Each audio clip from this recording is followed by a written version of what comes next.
A soldier is hacked to death in Britain's capital. One of the suspects says it was because British soldiers kill Muslims every day. But is Britain's Prime Minister right to call it terrorism? And how will this play into concerns about a rise in Islamophobia in the UK? This is Inside Story.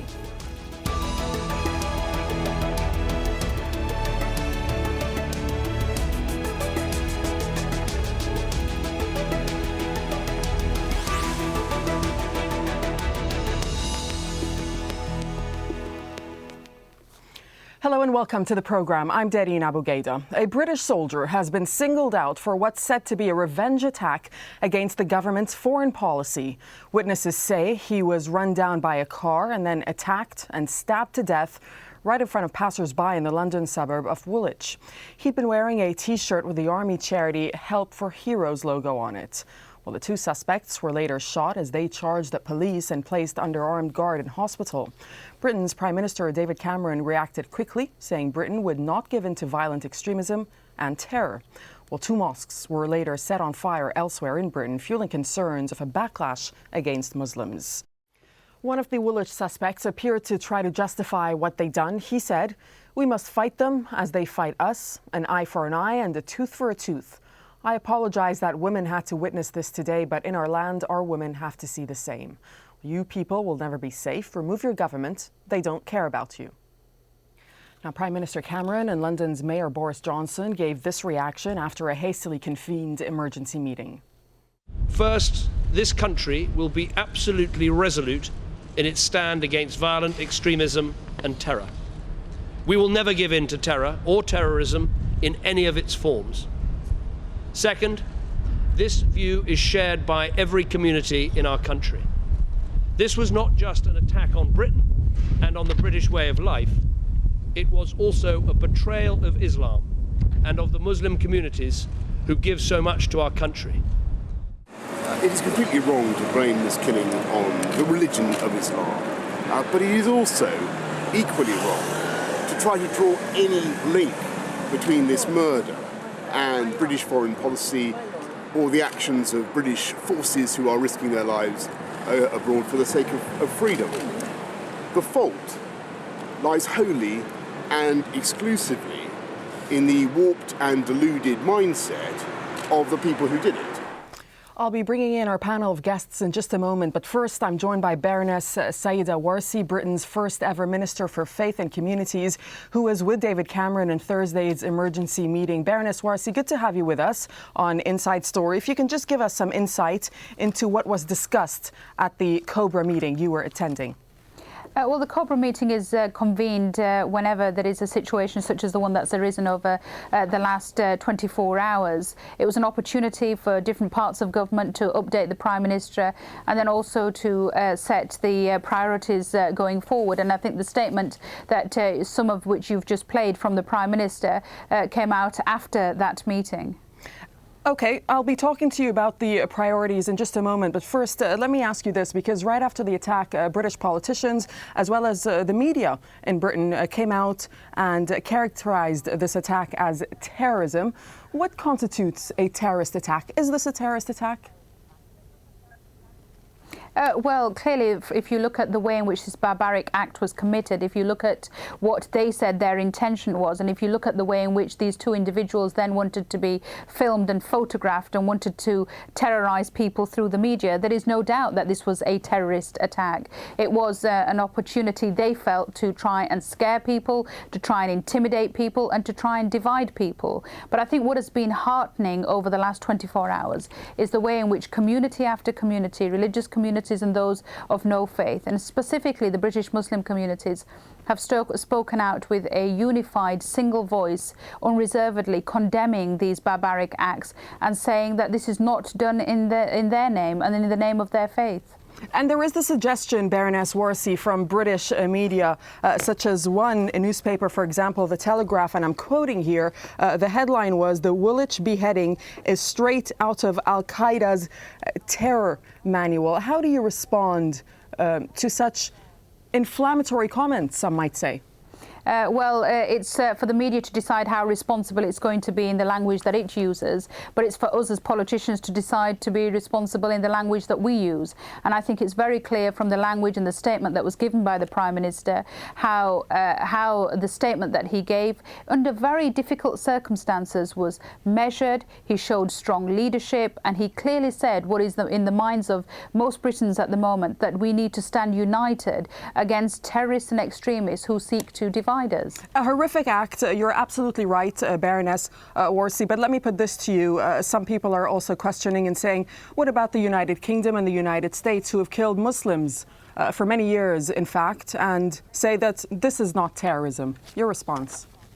You know, I have a role at the Foreign and Commonwealth Office. I'm a minister at the Foreign and Commonwealth Office, and we regularly discuss this concept of identity politics when we talk about freedom of religion and belief. And traditionally, when we discuss freedom of religion and belief, it's always been the West, seen as the West talking about minority Christians, and it's always been seen as the East talking about minority Muslims. And I don't see those divisions in the same way. I do not feel that people are divided along those lines. We have an incredibly diverse and plural society in the United Kingdom. We have many, many Muslims who serve in the armed forces. We have many people like me who have whose family have half a generation of history in the United Kingdom, but whose grandfathers both served in the British Army long before my parents even came to these shores. I think those divisions of East and West and Muslim and non-Muslim world are not the true picture, and I think it's inappropriate in these circumstances to make such references. All right, well, let's just go back to the framing of this particular event. Now, as we know, the framing and labeling can have significant implications on policy. So can you tell us about what was discussed at that COBRA meeting that could shape security going forward in the UK? Well, it would be wrong for me to discuss the details of a COBRA meeting. Of course, those are confidential meetings. But what I can assure you of is that the police and the security services are doing their job. The politicians are doing their job. The communities are stepping up to the mark. And what we're finding, interestingly, is that at the end of these very tragic circumstances, we are seeing a nation which is wanting to move towards a position where we show a very clearly united front. And I think positive, I hope, will come out of this, that where attempts are made to divide us amongst religious lines or racial lines in this country, that communities of all backgrounds will stand together and say, no, we all have a stake in this society and we all have a responsibility towards this country, and we will stand together when we're faced with these kinds of attacks. But having said that, Baroness, you've also said that there are rising levels of hate crimes targeting Muslims in the UK. How concerned are you that this attack is going to unleash a backlash? And what are authorities, as well as what should authorities as well as community leaders be doing right now? I think the challenges that you have with extremism is that whether they are done in the name of religion or whether it's done in the name of nationalism, they feed off each other. Extremists rely upon the other to be so extreme so that they can justify their conduct. And we've seen extremist conduct by the English Defence League too over the last 24 hours. And of course there is a concern that people will use the tragic circumstances like this to use the opportunity to divide communities. But I think when the Prime Minister spoke this morning, he was speaking about extremists of all sorts and sending a message to all people who wish to divide us in this country that we will not we will not tolerate such conduct. Yes, there have been a number of threats and a number of attacks. The police have dealt with those swiftly. A number of arrests have been made, and those perpetrators will be brought to court and will be brought to justice. I, of course, have raised more generally the issue of concern that I have about the way in which Muslim communities are seen. I think it is right for me to challenge my country to say that we can make relationships better. It is right that every community in every country should feel that they are protected. But having raised those concerns very vocally and at the heart of government, I can also say very loudly and very proudly that Britain is one of the best nations in the world to live in as a Muslim, as a British Muslim. Okay, Baroness Worsley, thank you very much. Appreciate your time with us on Inside Story. Thank you. Thank you. Well, let's get to our guests. We have in London Steve Park, a terrorism and security expert. In Birmingham, Keith Vaz, British Labour MP and chairman of the Home Affairs Select Committee. And also joining us from London, Shiraz Maher. He's the head of outreach at the International Centre for the Study of Radicalisation at King's College in London. Good to have you with us, gentlemen, on Inside Stories. Shiraz, if I can come over to you first, and just looking at this attack in Woolwich that took place, are you surprised by the brazenness of the attack? The attackers wanted the whole thing filmed and to get it out there to the world. Well, I think what we can see from this attack is that it was a very ideological attack, insofar as the men involved attacked symbols of the state. They attacked a soldier, but then didn't threaten any of the passers-by or bystanders. They really let them get on with their business and waited there until the police arrived. And then once the police arrived, they attacked them. So it's clear to me that this was an ideological attack with a very clear political message that wanted to target elements of the state that they felt aggrieved with. Steve, what do you think of that idea that it was an ideological attack? And also to you, did it look like they had the support of a larger group, British media suggesting an Al-Qaeda style support, or were they just two guys operating alone? I think that's difficult to say at the moment. I think we'll stick at two guys operating alone until enough evidence comes out. However, it did seem as though it was premeditated. They had planned this sort of sacrificial type of attack, and obviously they stayed at the scene. They had no, in terms of fleeing, they weren't going anywhere. You know, was it a sleeper cell? Have the borders of Britain been breached by a sleeper cell? We don't know. This would normally be a group of people that would be unknown even to the terrorist group, being ordered to do one thing and then simply disappearing.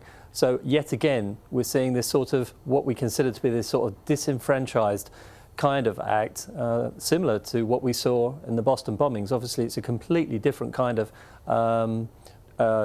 travesty, but nevertheless, it has the same impact and the same effect. It will have a big effect on Cobra. The Cabinet Office meeting that's been going on by Cobra, who are going to be looking at is to say, have Britain's borders been breached by a cell, and where is that going to lead us at this present time? Keith, what's your take on the attack and whether it was two men operating alone or if it was part of a wider organization? Well, this is a horrific, barbaric attack that has taken place on the streets of London. And as both our other contributors have made clear, we don't have the full facts. I'm very interested in what they've been saying, and I think what they have been saying is going to be very helpful when we analyse precisely why they did this, why they behaved in this extraordinary way, because this particular barbaric attack is something completely out of the ordinary. You read about this in terms of fiction, you hear about people making threats to do the kinds of things that they've been doing, but I don't think that I had ever expected, and the British people ever expected, that on a Wednesday afternoon in the middle of central London, you could have this kind of attack. I think what we do need to do, however, is we need to answer, firstly, why this happened. And of course, you have to take into consideration, as Shiraz has said, some of the comments that have been made directly by those responsible to people holding a mobile phone and therefore being recording what they were saying. This is brazen because they were very clear in their view why they did things. All right, but well, also, since all the facts, as you're saying, Keith, have not been because established, if all the facts have not been established, and they haven't, as you're saying, then is the term terrorism applicable to this attack at this particular point? Well, the Prime Minister has used that term, and therefore he is in possession of more information than any of us on this programme, because he would have been briefed by the head of MI5, Andrew Parker, by the Commissioner, Bernard Hogan Howe, by other experts at a meeting of Cobra and before and since, and if he uses that term, he must have information that is not in the public domain. But of course there are different ways in which terrorism operates. There's the terrorism, as we've just heard from Steve, of what happened in Boston, and there's the terrorism, the acts that have taken place in other parts of the world. I think that he's used that word for a reason, and none of us know why he's used that word. He's been briefed, he's got the facts, but I think it is important at the end of the day, and this may even not be the time to do this, once all the facts have been amassed, to find out exactly why they did it, whether this was coordinated or whether these were people acting alone. Frankly, it would be wrong for us to prejudge a situation and for the story to run ahead of facts, because we don't have the full facts. But he obviously is let me better ask Shiraz informed then. Let me than ask any of Shiraz. us. Is the situation, Shiraz, being prejudged by using the word terrorism? No, I don't think so. I think the men involved made it pretty clear in terms of the interview that was given almost immediately after the attack took place.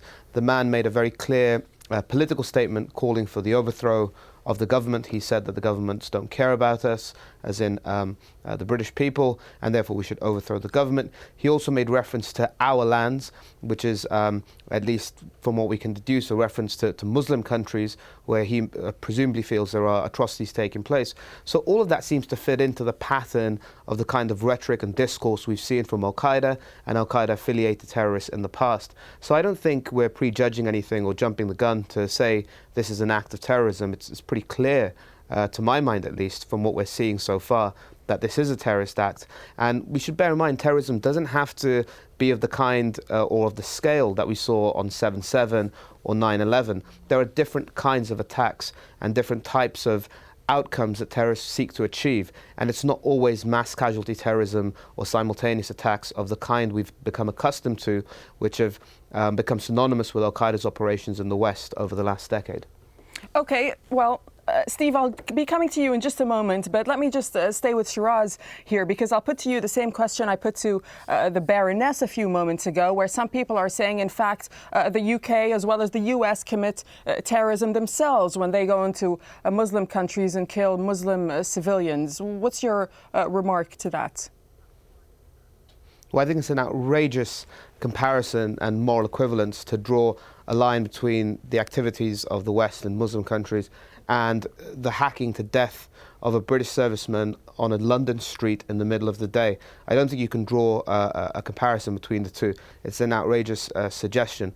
This was clearly a terrorist act, and it doesn't have a place in a modern civilized society at all. Steve, your comments. I think what Keith said effectively, I totally agree with, and the last speaker. I don't think it has a moral purpose to serve in comparing it. I've seen many real-life atrocities firsthand in many countries that I'm not going to start naming.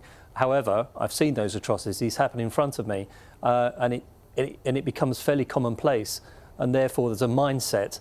The fact that it's happened on British soil, this is why I said to you, I think it's probably, without prejudging it, to be a sacrifice. I would think it's got to be linked in some way to some sort of terrorist ideology, whether they're jihadists. And the only thing that confuses me here is the fact that a cell would act in a slightly different way. So that's why I brought on the term disenfranchised. Are they people that have been asked to do this for some of their issue? We do know that when the UK is attacked, as we would call that an attack last night, against Britain, then it shocks us all. All of a sudden, we've got 1,200 extra policemen on duty in London. All of a sudden, the barracks have got additional security. But there stands by that if somebody wants to do this kind of act, they can. It's not impossible. And I think it sends a shot across the arm to say, should we have tighter security at our military installations? After all, these are the guys that are putting themselves on the front line in order to protect us, but outside our own country.